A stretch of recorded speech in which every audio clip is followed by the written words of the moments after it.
Yeah. Lil Brunson back at you with the back at you, and I am the best reporting on the Eagles. Listen, man, before we get into the meat and potatoes, let's talk about it, man. The Hurt Season bucket's still available. Yeah, I found my bucket yesterday, man. I was distraught. I was going through it, you know what I mean? Without my bucket, I found my bucket, though, so we back live in effect, man. The Hurt Season bucket's still available.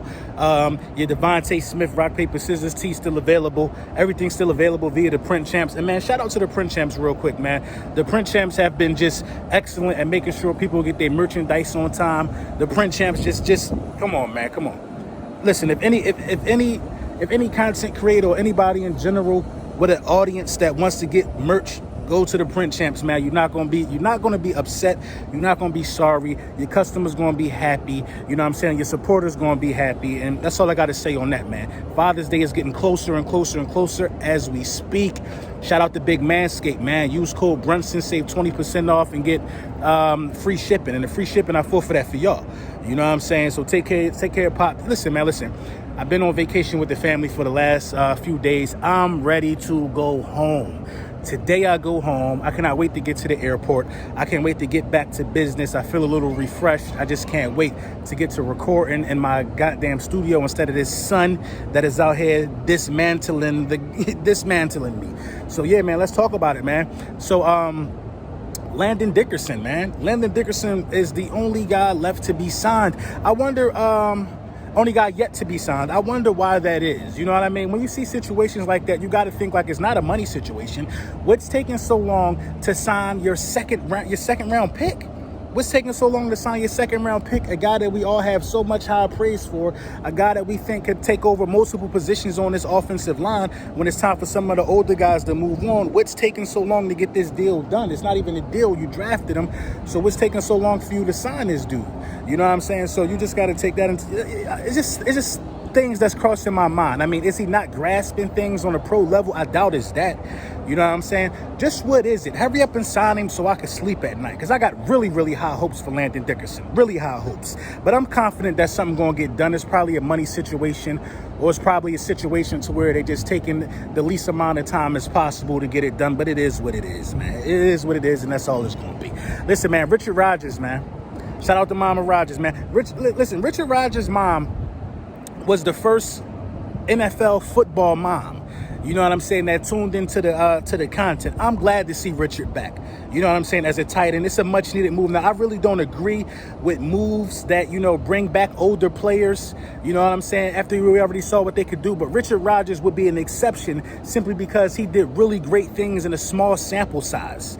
Really great things in a small sample size. He knows the players. He knows the offensive linemen that he'll be lining up next to for the majority of the time. He's a veteran. You know what I mean? He got a winning pedigree. You know, he's at the point in his career where being behind Dallas Goedert really don't mean much. It wouldn't be disrespect towards him. I mean, it would just be great for us to be able to have a tight end of that caliber be a tight end too at this stage in his career. He's still got great hands, still can run great routes. I'm ecstatic about that move. Now, I could project the tight end room kind of looking like, you know, Dallas Goedert 1, Richard Rodgers 2, and maybe Hakeem Butler shows us something. Because all the measurables that everybody are talking about, you know what I'm saying, when it comes to, you know, your tight end and like guys like Kyle Pitts, Hakeem Butler has been that guy before. Hakeem Butler, you know, they all talked about Hakeem Butler the same way that they talked about Kyle Pitts. Probably not the same way, but Hakeem Butler is damn sure capable of, I think, being the third tight end on his roster. I think that this coaching staff will be able to use him more, not just signing him off of the streets and throwing him in the game for a game-winning drive on a back shoulder fade like we did. So I'm not comparing Hakeem Butler to Kyle Pitts, but Hakeem Butler can be that kind of unicorn in size, in terms of size, speed, and stature at the position. He doesn't look like your average tight end. That's what I'm saying. So, you know, it would just be, I'm comfortable with a tight end group like that. I'm comfortable with it, man. So, you know, I can't wait to see how this thing shape out. Is Dallas Goedert ready to be the tight end one? Because we're sure putting that on him. we're making that his responsibility. That's his duty right now, because we're all assuming that Zach Ertz is going to be out the door. His duty right now is to presumably be the tight end one. We could only hope that we put him in the best position to succeed, in the best position to do so.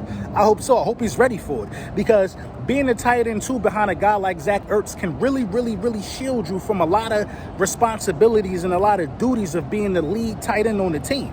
It's a different ballgame when you coming in for certain situations as opposed to being the guy at tight end. You know what I mean? We're a franchise that leaned on. Listen, Zach Ertz led this team in receiving yards multiple years. Now you got coaches like Sirianni and these guys who lean heavily on the tight end room. This is not going to be an easy walk in the park experience for guys like, you know what I'm saying? For guys like Dallas Goedert. It's just not going to be easy. It is what it is. Where you going, Tori?